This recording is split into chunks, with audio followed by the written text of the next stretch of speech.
रहमतुल्लाहि व बरकातहू। वालेकुम सलाम। हज़रत आपसे एक सवाल है कि इस वक्त मेवात में पंचायत हो रही है दहेज के ऊपर।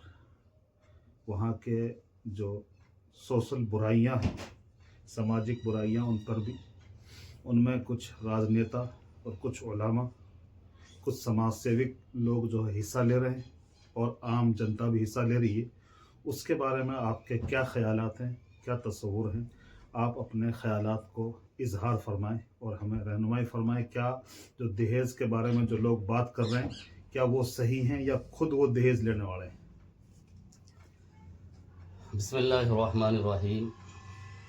सबसे पहले तो मैं आपके सवाल का एक मुख्तसर जवाब दूंगा, उसके बाद में थोड़ी तफसीली बात होगी कि हमारे मेवात के जो उलमा और राजनेता हैं उनकी मिसाल ऐसी है कि हाथी के दांत दिखाने के दूसरे होते हैं, खाने के दूसरे होते हैं।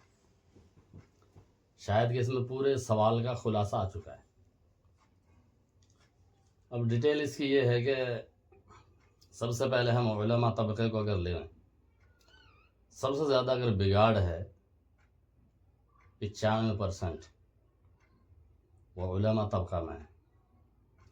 दहेज की जो बात है, जब खुद का मसला आता है लेने का, तो जब ये सब चीज़ को भूल जाते हैं,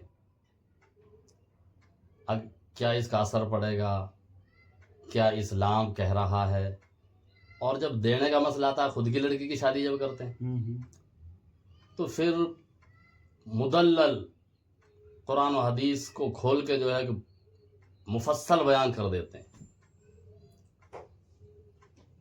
तो ये बिगाड़ इसीलिए हो रहा है कि सबसे पहले उलमा जब सुधरेंगे नहीं तो अवाम नहीं सुधर सकती, और यही हाल हमारे राजनेताओं का है।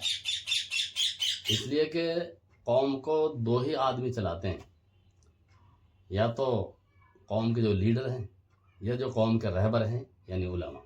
जब इन दोनों में ही बिगाड़ है तो फिर कौम के सुधरने के कोई चांस ही नहीं है। और रही बात ये पंचायत वगैरह जो करते ढोल रहे हैं, ये तो एक फर्जी मामला है। अब से पहले दुनिया भर की पंचायत हो चुकी है, लेकिन असर कब पड़ेगा? खुद तो मानते नहीं, खुद तो अमल करते नहीं। सही बात। मैंने खुद अपनी लड़की की शादी की एक बात करी थी मौलाना से, जो मदरसे का जिम्मेदार है, मौलाना है। तो उसका पहला सवाल था दुआ सलाम के बाद कि हजरत कौन सी गाड़ी दोगे? तो मैंने, क्योंकि मेरी तो मजबूरी थी, मैंने कहा कि हजरत गाड़ी मैं तो सिर्फ डिजायर दे सकता हूँ। तो उसने हंसकर ये कहा कि यार सिर्फ डिजायर, हमारी बात तो स्कॉर्पियो से नीचे है ही नहीं। मैंने कहा कि हजरत मैं माफ़ी चाहता हूँ, आपका लड़का जो आप सिर्फ डिजायर मांग रहे हो, आपने दुनिया का चंदा इकट्ठा करके, ज़कात फितरा इकट्ठा करके अपने लड़के को पढ़ाया है, और उसी से आपने मदरसे की बिल्डिंग और खुद की ज़ाती बिल्डिंग बनाई है, उसी से आपने गाड़ी खरीदी है। आप मेहनत की मजदूरी कर कर अगर कमाते तब अपने लड़के को लायक बनाते तो बात थी। तो आप तो चंदे, कौम के चंदे पर जो है राज करने वाले हो। हजरत अस्सलाम वालेकुम, मैं आपसे रिश्ता नहीं करता। मैं खुद की बीती हुई बता रहा हूँ, कोई कही सुनी बात नहीं है।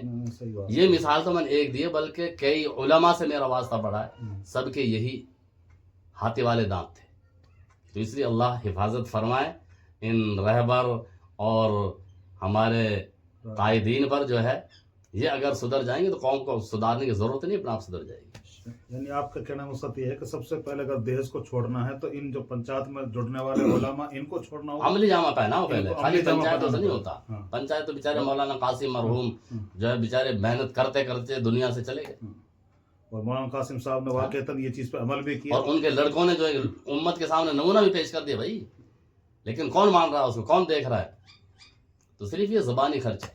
आप कहना मतलब रहबर हो तो मौलाना कासिम साहब जैसे। हाँ बिल्कुल, जो रहनुमाई कर ले। आज के जो उलमा और उनके जो है उनके लड़के हैं मौजूद है, उन्होंने नमूना दिखा दिया लोगों के सामने।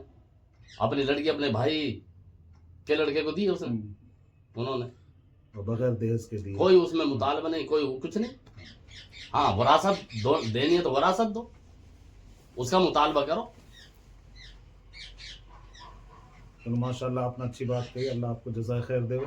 आपकी बातों का लब्बे लुबाब ये है कि अगर समाज में सुधार करना है तो सबसे पहले जो समाज सुधारक जो लोग हैं उनको सुधारना होगा भाई। اب یہ ٹھنڈا بھی بنے پڑے ہیں، مولوی بھی بنے پڑے ہیں، ٹھنڈاؤں میں ٹھنڈانے کی بات، مولوی میں مولوی کی بات، عوام کو صرف پاگل بنانے کے علاوہ کچھ نہیں ہے ان کے پاس. قوم کا چندہ اکٹھا کر رہے ہیں اور جو ہے اپنی جو ہے گدی کو مضبوط کر رہے ہیں اور پبلک کو گمراہ کر رہے ہیں، دین بتا کر، مسئلے بتا کر، عمل کچھ نہیں ہے. اللہ حفاظت فرمائے اور اللہ ہماری قوم کو سدھرنے اور سنبھلنے کی توفیق عطا فرمائے. ہم سب کو اس بات پر عمل کی بھی توفیق عطا فرمائے. ٹھیک، السلام علیکم ورحمۃ اللہ. وعلیکم السلام.